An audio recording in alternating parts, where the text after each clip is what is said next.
Ano pang katanungan dyan, mga manong tagapakinig? Okay, ikaw, Brad.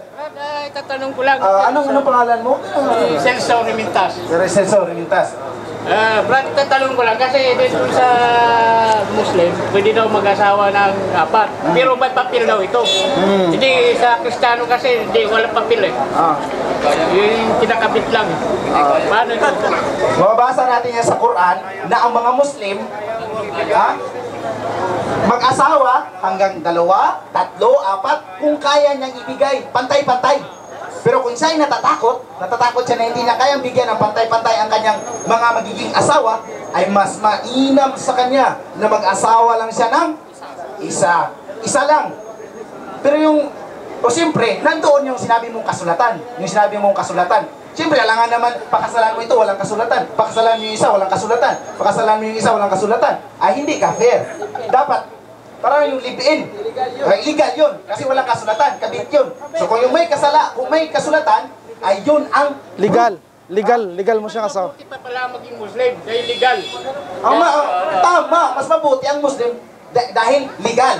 Pero ang illegal, yung hindi mo kayang buhayin. Kung yun ang illegal, pakasalan mo, may kasulatan ka naman, tapos di mo kayang buhayin, ayun ang illegal. Illegal yun dahil sinira mo ang buhay ng isang tao. Pag sinira mo ang buhay ng isang tao, yun ang illegal.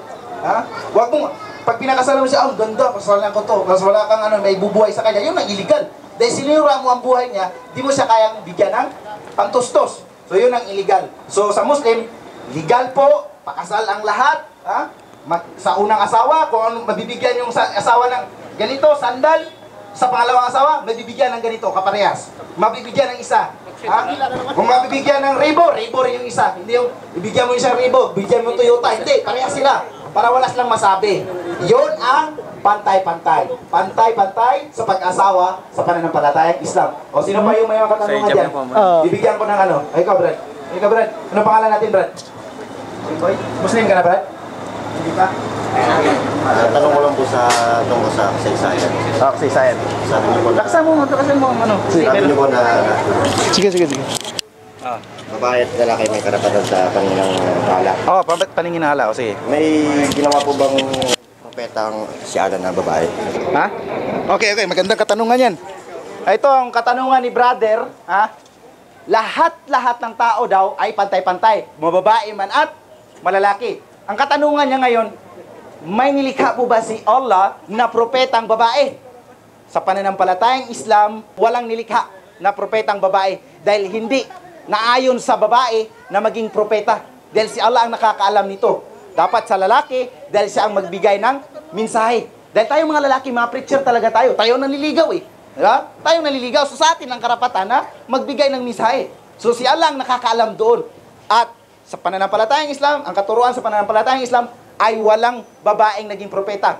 Pero sa ibang sekta, lalo na sa Seventh-day Adventist, Ellen G. White, sa Ellen pa lang, sa pangalan pa lang, hindi na propeta.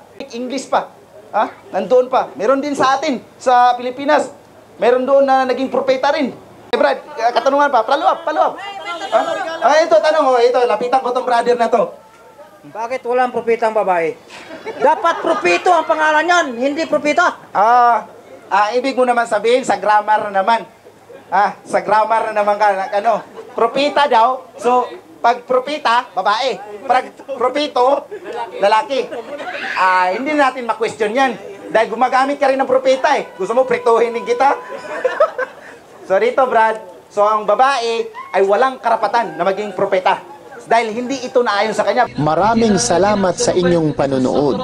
Kung sakali man ang aming nasalaysay ay hindi po ninyo tanggap, pwede kayong humiling ng panahon mula sa amin.